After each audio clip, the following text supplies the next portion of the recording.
യേശു ശീമോനോട് ഇങ്ങനൊരു വാക്ക് പറഞ്ഞു, നീ ഇനി മനുഷ്യരെ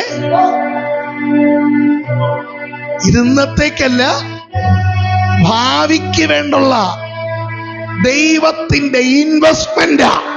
ഒരു രാത്രി കിട്ടാതായപ്പോ ഇത്രയും വിഷമമാണെങ്കിൽ ഭാവിയെ കുറിച്ച് ഇവനൊന്നും എന്ത് ചെയ്തിട്ടില്ല, കരുതിയിട്ടില്ല.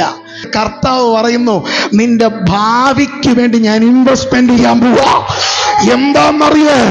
നിന്റെ ഇല്ലായ്മയിൽ, നിന്റെ ശൂന്യതയിൽ നീ എന്റെ വാക്കിന് വില തന്നതുകൊണ്ട് നിന്റെ ഭാവി അവൻ സേഫ് ആക്കാൻ പോകുന്നു.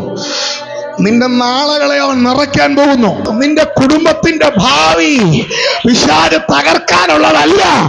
നിന്റെ കുടുംബത്തിന്റെ ഭാവി പിശാച് താണ്ഡവമാടാനല്ല പോകുന്നേ. നിന്റെ കുടുംബത്തിന്റെ ഭാവി ദൈവത്തിന്റെ കരങ്ങളിൽ സേഫ് ആയിരിക്കും.